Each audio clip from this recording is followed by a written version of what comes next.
Olha, um debate político é muito mais do que só um desfile de propostas, né? É um verdadeiro campo de batalha de narrativas. Cada palavra, cada número vira uma arma. E é exatamente isso que a gente vai desvendar aqui. As táticas de persuasão e, o mais importante, como a gente pode aprender a pescar as contradições que, no fundo, são o que definem esses confrontos.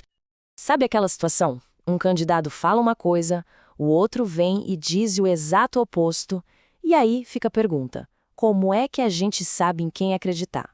Para ajudar a gente a desenvolver essa habilidade de análise, nós vamos usar como estudo de caso os debates da eleição para a Prefeitura de Mogi das Cruzes.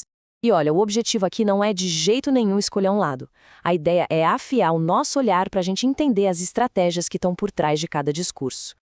Então, vamos lá. Antes de mais nada, a gente precisa ter uma coisa em mente. Um debate, por natureza, já é um palco montado para o conflito.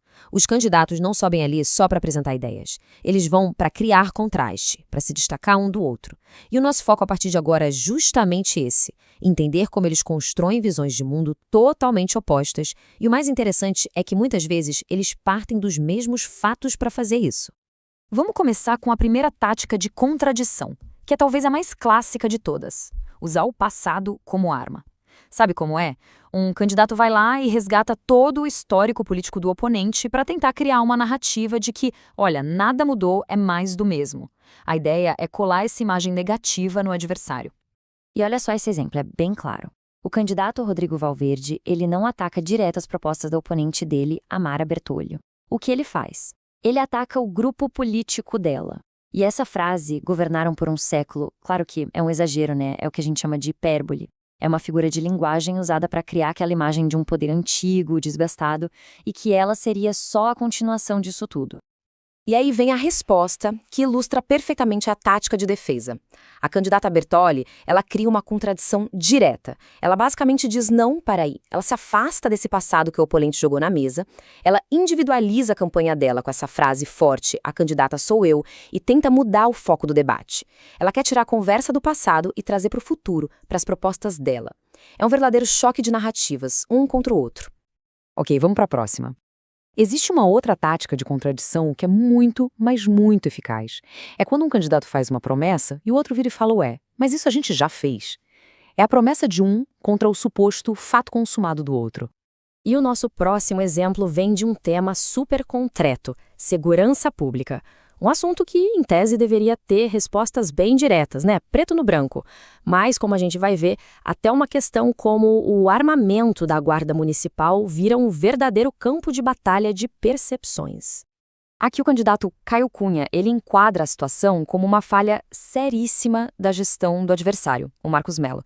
Percebe que ele não só aponta um problema, ele dá uma dramatizada. Ele diz que os guardas estão pagando pelo próprio equipamento. Essa pergunta, na verdade, é uma acusação disfarçada, né?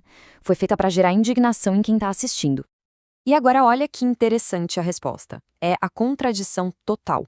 De um lado, a gente tem a denúncia de um problema urgente. Do outro, a afirmação de que, ei, esse problema nem existe, a tarefa já foi cumprida. O Mello, ele não debate a proposta. A estratégia dele é outra. Ele invalida a pergunta inteira, acusando o oponente de estar mal informado. Para quem está em casa assistindo, o que fica? Duas realidades que não se conversam, completamente opostas. E para fechar, vamos para a tática que talvez seja a que mais confunde a cabeça de quem assiste: a famosa guerra dos números. É aquele momento em que os dois candidatos sacam dados que parecem super oficiais, mas usam esses dados para chegar a conclusões que são o completo oposto uma da outra. Olha só esse slide, ele demonstra isso perfeitamente. O tema é a dívida da cidade. O Caio Cunha cita dados do Tesouro Nacional e fala: a dívida quase triplicou, é um cenário de má gestão. Já o Marcos Mello diz: não, a dívida é uma das mais baixas da região, não teve aumento.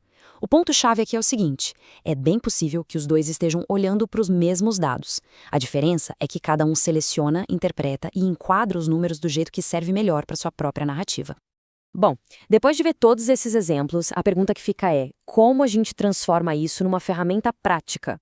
O objetivo agora é justamente esse: montar um tipo de kit de ferramentas mental para a gente poder assistir a qualquer debate com um olhar mais crítico, prestando atenção não só no que é dito, mas em como os argumentos são construídos.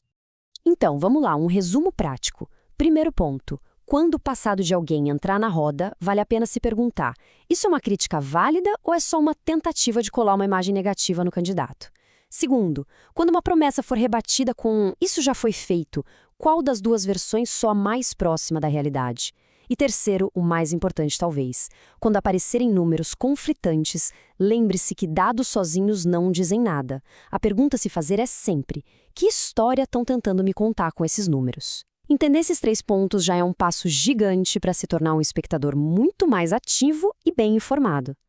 E tudo isso leva a gente para uma reflexão final, né? Num palco que é feito para o confronto, onde narrativas tão diferentes são construídas com tanta técnica, o que realmente importa no fim das contas? É a verdade, aquela mais objetiva, ou é a narrativa que consegue ser mais convincente? A resposta para essa pergunta talvez defina não só o resultado de uma eleição, mas também qual é o nosso papel como cidadãos em tudo isso.